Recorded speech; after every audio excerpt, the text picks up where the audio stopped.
Hello everyone. If you will turn your Bibles to John chapter 11. John chapter 11. We're going to study another one of the famous miracles of Jesus today, the raising of Lazarus from the dead.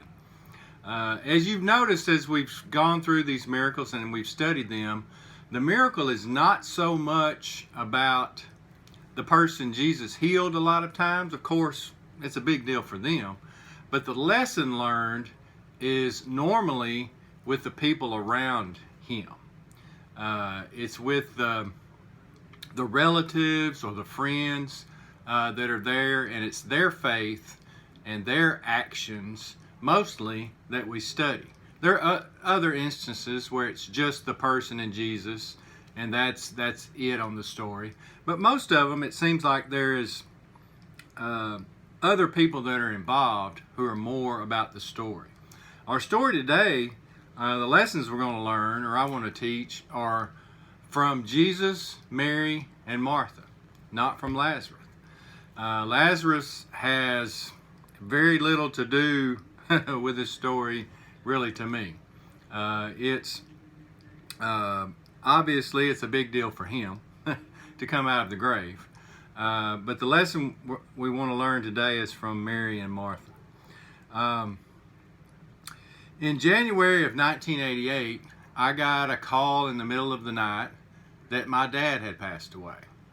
So Cindy and Laura and I, we jumped in the car and we traveled to my mom's house. And so after visiting there for a few hours, it seemed like, my kind of sorrow and shock had gone quickly to anger. And I just went to the garage to be by myself. This was January. It was freezing cold in the garage. And any of you that know me know I don't like the cold, but I went in there just to get away from everybody, maybe say a few cuss words, I don't really know what, and I just went out there to just be by myself. Well, my mom and dad's pastor, Brother Tom Mitchell, he come out there and he found me and he talked to me a little bit, and he could kind of see what I was going through, and he made a statement to me that I've never forgotten. And he said, the presence of death does not equal the absence of God. That was one of the things Mary and Martha were struggling with in this story. Jesus was absent, and they didn't feel his presence. They didn't feel like he loved them as much as maybe they thought he did. For me, in my situation, I had a million questions. And I think as you're going to see in this story, you probably know the story, but you're going to see that Mary and Martha have a million questions too. They're questioning their friendship with Jesus. They're questioning, does Jesus not care about Lazarus or us or what? The miracle of raising Lazarus from the dead, to me, is about how we respond to adversity and how we respond to death of our loved one. How does our view of God change, stay the same? Does our faith weaken or improve? Mary and Martha had great faith in Jesus. And as you'll see in the story, they expressed that. But I think the way they respond to this, what happened in the story, is the lesson for us. Let's read verses 1 through 21 to begin with. John chapter 11. Now a man named Lazarus was sick. He was from Bethany, the village of Mary and her sister Martha. This Mary, whose brother Lazarus now lay sick, was the same one who poured perfume on the Lord and wiped his feet with her hair. So the sister sent word to Jesus, Lord, the one you love is sick. When he heard this, Jesus said, this sickness will not end in death. No, it is for God's glory, so that God's Son may be glorified through it. Jesus loved Martha and her sister Mary and Lazarus. Yet, when he heard that Lazarus was sick, he stayed where he was 2 more days. Then he said to the disciples, let's go back to Judea. But Rabbi, they said, a short while ago the Jews tried to stone you there, and yet you're going back. And Jesus answered, Are there not yet 12 hours of daylight? A man who walks by day will not stumble, for he who sees by this world's light, it is when he walks by the night that he stumbles, for he has no light. After he had said this, he went on to tell them, Our friend Lazarus has fallen asleep, but I am going there to wake him up. His disciples replied, Lord, if he sleeps, he'll get better. Jesus had been speaking of his death, but his disciples thought he meant natural sleep. So then he told them plainly, Lazarus is dead. And for your sake, I'm glad I was not there, so that you may believe. Let us go to him. Then Thomas said to the rest of the disciples, Let us go, that we may die with him. On his arrival, Jesus found that Lazarus had already been in the tomb 4 days. Bethany was less than 2 miles from Jerusalem, and many Jews had come to Martha and Mary to comfort them in the loss of their brother. When Martha heard that Jesus was coming, she went out to meet him, but Mary stayed at home. Lord, Martha said to Jesus, If you had been here, my brother would not have died. You see in verse 3 that they sent word to Jesus. Why did they send word to Jesus? Well, Jesus is a close friend of the family. It tells us there that in verse 6, he was a friend of the family. Verse 5, he loved them. He was a friend of the family. I think Jesus was probably a frequent visitor there. Mary and Martha probably cooked for him and the disciples. They probably supported his ministry financially. He was a friend of the family. You all have friends like that. Jeremy Huddleston is my good friend. I have no doubt if I called him today and I said, Jeremy, I need you to come help me right now, I have no doubt that he would drop what he was doing and he would come quickly to help me. We all need friends like that. This was a kind of the friend that Jesus was to them. He was not just prophet, teacher, but he was their friend too. He was someone who was at their house. For Mary and Martha, they assume Jesus is going to come quickly. They insert the phrase here from the messenger, the one you love is sick. Not our brother, not just anybody, but your friend, Lazarus, the one you love. They emphasize that this is somebody, this is not just any old body that we want you to come and see. This is your buddy that you know. Plus, they know Jesus can heal Lazarus. They know about his power, so they know he can do it. Verse 18 tells us that Jesus was close by, just a mile or two away. So you have to think about it from Mary and Martha's point of view. They send this messenger to Jesus. The messenger comes back, says, I told Jesus about Lazarus. He'll be here shortly. They know how far away Jesus is because the messenger finds him, comes back. So they wait for Jesus to show up. And he doesn't show up. Maybe they wait to hear from somebody that Jesus is on his way. We saw him down the road. He's on the way. Maybe as Lazarus gets worse, they look out the window. No, still not coming. Lazarus keeps getting worse and worse. They look out, look a little farther down the road, still doesn't see him. Lazarus dies. Jesus doesn't show up. They have the morning period for Lazarus. Jesus doesn't show up. They have the funeral service. Jesus doesn't show up. So they're thinking, what are they thinking in this 4 days? You can see there in verse 17, it says, after 4 days, Jesus finally arrives. Now, Jesus had clued in his disciples on what was going to happen. Mary and Martha know nothing about this conversation Jesus has in verses 11 and 14 with his disciples and tells them, Lazarus died, but I'm going to raise him from the dead. Mary and Martha know nothing about this. Mary and Martha had hoped that Jesus would come and help him. They had hoped that Jesus would come and heal Lazarus. And maybe at least they hoped he would come to the funeral and comfort them. But they've heard nothing, and now they see that he's coming. And maybe they're wondering, is Jesus really as good a friend to me as I thought he was? Does he not love me like I thought he did? Does he not care like I felt like he did? Verse 20, you see that Martha hears that Jesus is coming. When Martha heard that he was coming, she went out to meet him. I picture this as she stormed out the door, and she is marching or running or jogging or whatever, and she is not happy, really, to see Jesus. Her first words to him are, "If you had been here, my brother would not have died." It's not the one you loved anymore.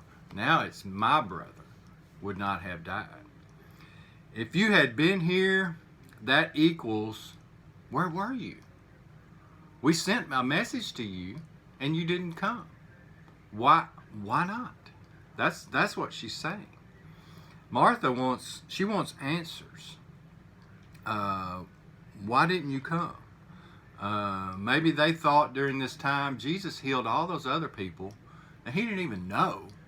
And he couldn't come and heal our brother and his friend. What in the world is going on? Martha's view of Jesus was challenged here for a few minutes, a few days. She knew Jesus loved her. She knew Jesus loved Mary. She knew Jesus loved Lazarus. But Jesus, his absence made her feel like he did not. Again, the presence of death does not equal the absence of God. For Mary and Martha, they were going to learn this fact. Verse 28, I won't read all of these verses here, but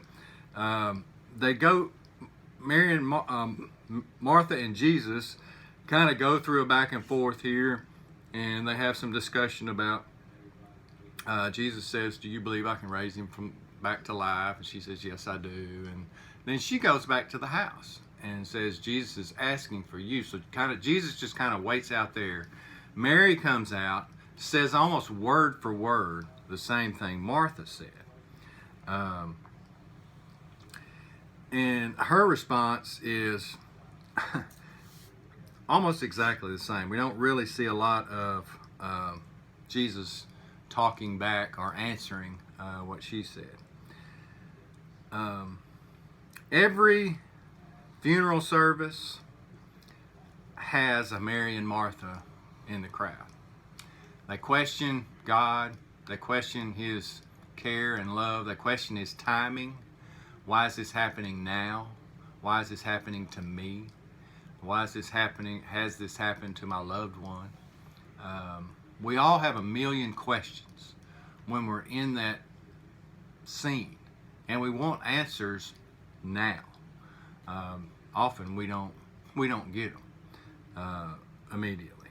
In verses 22, 24, and 27, you can see, if you read those verses, you can see the faith of Mary and Martha. They believe in Jesus. They have faith in him, faith in his power. They've heard his teaching, preaching.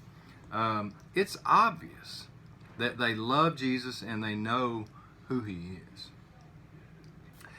Verses 25 and 26, when Jesus is still talking to Martha here, verse 25, he says, "I'm the resurrection and the life. He who believes in me will live, even though he dies. And whoever lives and believes in me will never die." Do you believe this? To me, I picture Jesus kind of reaching up and holding her head in his hands, or maybe putting his hands on her shoulders when he's saying this. I kind of just picture him touching her as he's saying this. And I love her response here. She says simply, "Yes, Lord. Yes, Lord, I believe." Despite her questions, despite her doubts, despite being hurt and disappointed about what is going on here. Yes, Lord, you are in control of everything. I love that response that she gives to Jesus. Now verses 33 through 38 are Jesus' kind of response back to them and back to the crowd here. In verse 33 it says Jesus was deeply troubled in spirit. Verses 38 says he was deeply moved. Verse 35, trivia question, shortest verse in the Bible, Jesus wept. Maybe you've always wondered, why in the world would Jesus cry here? He knows what he's about to do. He's already told the disciples 4 days prior to this what he's going to do. So why would Jesus cry? Why did he weep? Well, these were his friends who were mourning. He was mourning with those who mourn. But I believe maybe one reason here is Jesus shows us it's okay to cry. It's okay to mourn when we lose our loved one. For us, for me and you, we can be at a funeral service and we're 100% sure that my relative or my friend is with God. We can be 100% sure of the resurrection and our living Lord. We can be 100% sure of those things. 100% sure of John 14 and 1 Thessalonians 4.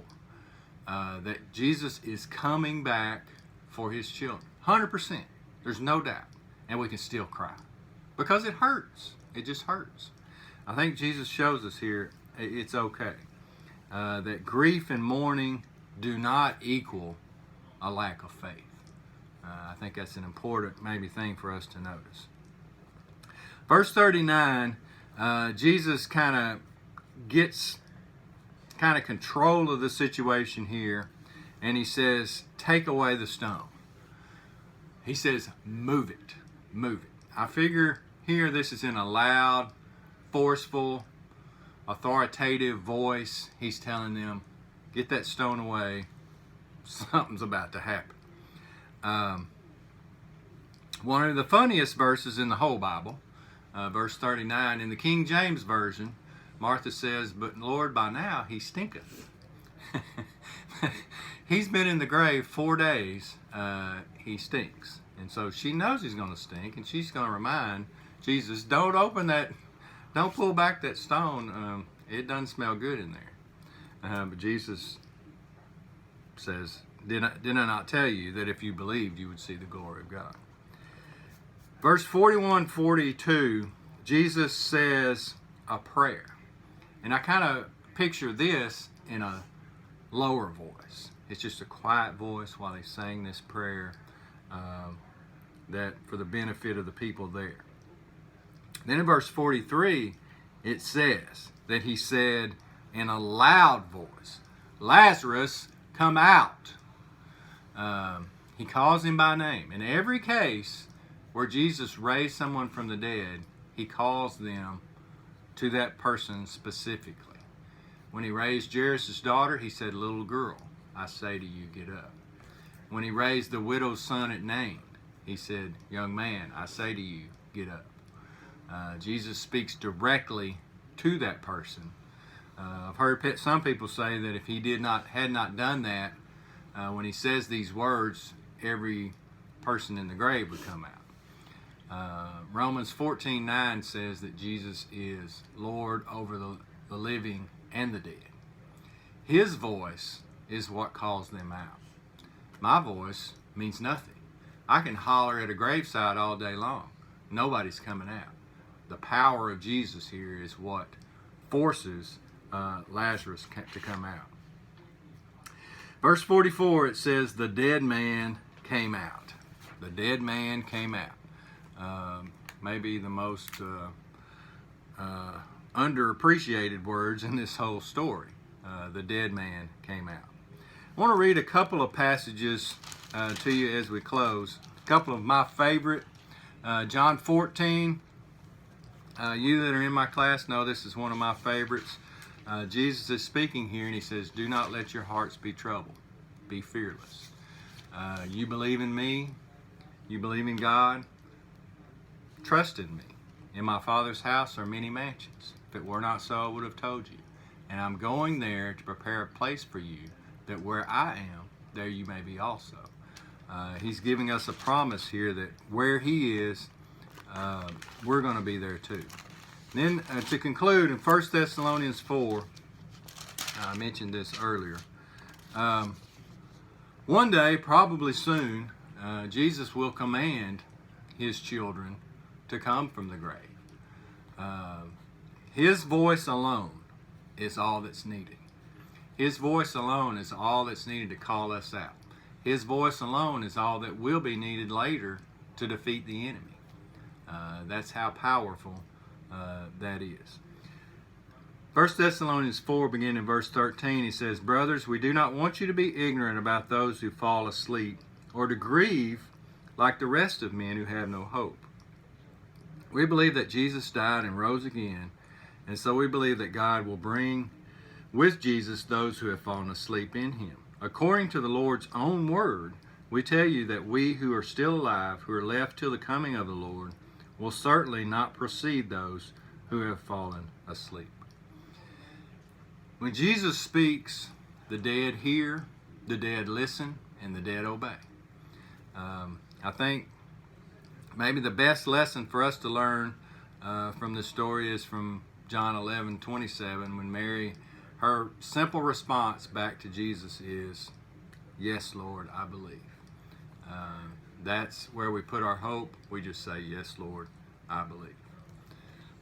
A couple of announcements as I conclude. If you watched Wednesday night's service, you saw a couple of announcements from Pastor Jeff. Wednesday, August 19th, we'll begin our Wednesday night services at church again. Children's worship will begin the following Sunday at the 10:30 service. And there's still not been a set date for Sunday school, and I'll let you know that as soon as I know something. Until next time, thank you.